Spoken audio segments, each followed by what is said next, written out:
Hey Gene, I have you here on the boat to assemble a GoSun stove specialized clamp for our solar cooker so we can make it even more seaworthy so it won't fly off the deck. So here's how it's done. What we want to do is put the stove and clamp it on a rail so as the boat's rocking and stuff and people are visiting, it doesn't fly off. We wanted a really good system. I got a hold of Matt Gillespie from GoSun, one of the great guys there, and I told him about the clamps that they sell. They use for photography purposes.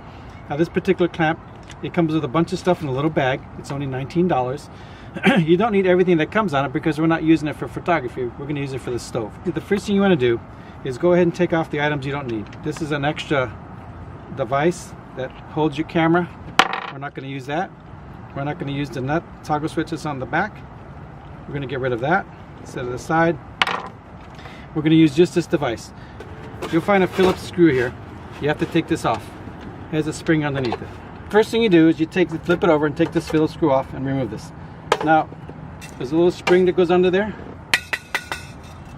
Spring and washer. But when you take this thing out, there's a little nut inside there that can slide around. We'll get to that in a minute. You want your clamp to be about there or towards the edge, so it doesn't matter. I would prefer it closer to the edge, easier for clamping and stuff. So I'm going to take my first hole and mark it right about there. You don't have to be real accurate with the first hole because it's just the first hole. Make a mark. Drill a hole, make sure the hole's the size of the bolt. So here we go.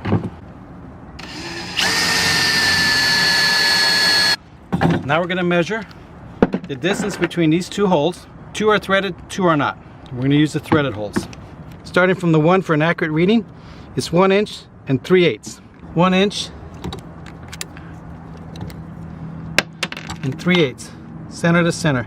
Measure twice, cut once. 1, 2, 3/8. I'm going to change bits. Change the bit to a 3/8 bit because the screw is going to slip in through here, and you notice that doesn't slip through. You want the screw head to be flush with this inside surface. Take that, line it up with that little hole.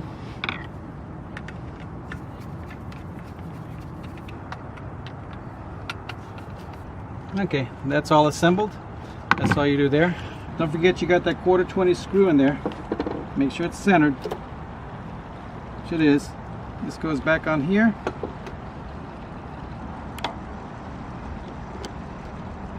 There, it went on good. That's it. Now, let's go up front and try it out. So here's our stove. We brought it out. We've got our clamp. You come over here. You clamp it on. You clamp it on.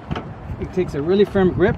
This handle, you can take it and put it any position you want after you tighten it up by pulling it out and repositioning it. So I make it good and tight, move it all the way, and start cooking. If you want the sun changes, you can lift this up and rotate it to match the sun. It locks every 90 degrees, so if it does lock, you have to bring it up again and rotate it. And there's your stove. And there's another thing you can do. If the sun is on the horizon, you can loosen this up, bring it over a little bit, and readjust it. No more propane, you'll always have a warm meal. Ingenious.